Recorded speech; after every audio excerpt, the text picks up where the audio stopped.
So hey guys, welcome to my new video. तो दोस्तों, आज हम लोग डिस्कस करने वाले हैं कुछ मल्टीपल स्टॉक्स के बारे में, बिकॉज इन कंपनियों को लेकर बड़ी खबर है। तो बिना स्किप के जरूर देखें।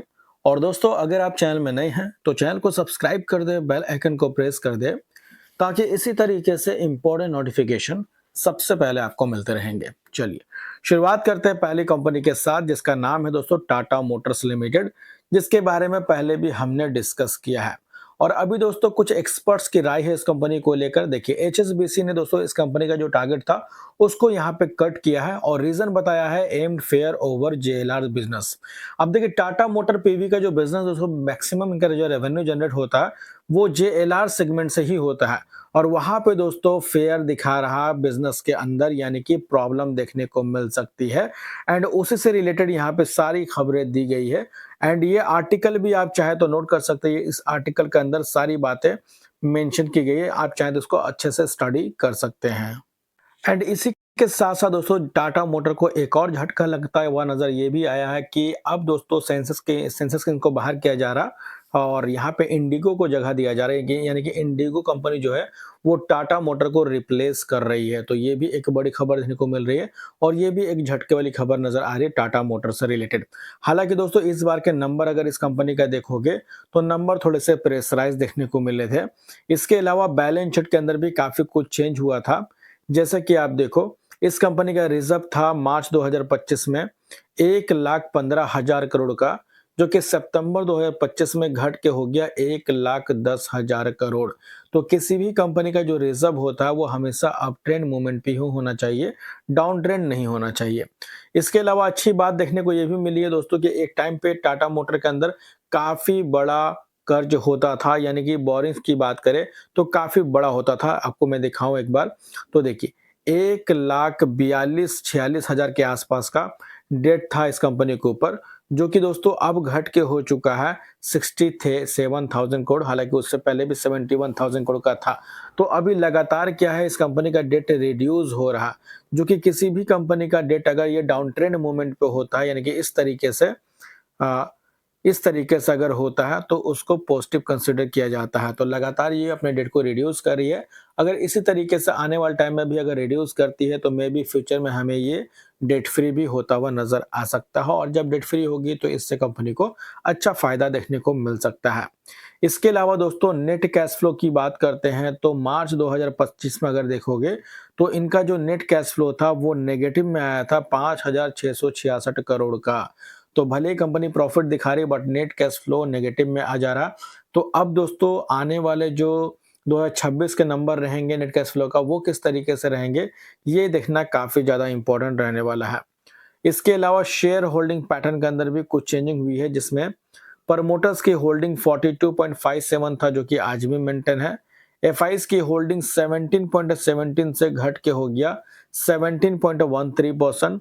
डीआईज की होल्डिंग 16.93 से बढ़ के हुआ 17.03% एंड पब्लिक की होल्डिंग 23% से घट के हो गए 22.97%।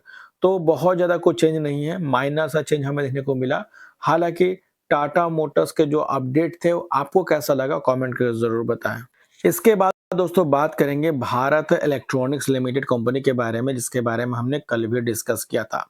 अब देखिए भारत इलेक्ट्रॉनिक की बात करें दोस्तों, ये एक नवरत्ना स्टॉक है, डिफेंस स्टॉक है। और इस कंपनी दोस्तों एक पार्टनरशिप किया है, यानी कि ज्वाइंट वेंचर किया है, राइट। और इसी से रिलेटेड ये कंपनी फोकस में भी रही। इसकी सारी डिटेल्स यहाँ पे दी गई है कि यहाँ पे जो वेंचर किया गया, पार्टनरशिप किया गया, इससे क्या क्या फायदा हो सकता है। इसी के साथ साथ दोस्तों बैलेंस शीट के अंदर चेंजिंग देखने को मिली है, जिसमें 19,200 करोड़ का जो रिजर्व था वो बढ़ के हो चुका है 20,800 करोड़ का।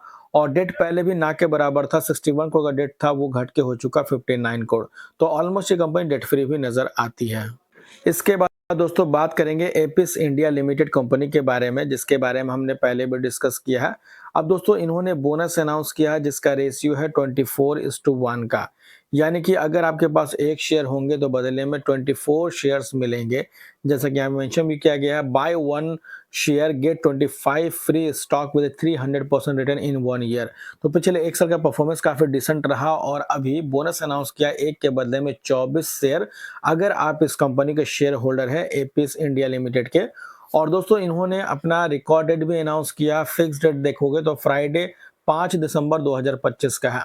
तो अगर आप इस कंपनी के शेयर होल्डर हैं तो ये डेट आपके लिए काफ़ी इंपॉर्टेंट है, और अगर आप इस कंपनी के शेयर होल्डर नहीं हैं तो आप इसको इग्नोर करके भी चल सकते हैं। इसके बाद बात करेंगे नेक्स्ट स्टॉक के बारे में, जिसका नाम है रिलायंस इंडस्ट्रीज लिमिटेड। अब देखिए रिलायंस की बात करें दोस्तों, तो इस कंपनी को लेकर बहुत सारे अलग अलग जो एक्सपर्ट्स हैं उनकी अलग अलग राय है इस कंपनी को लेकर।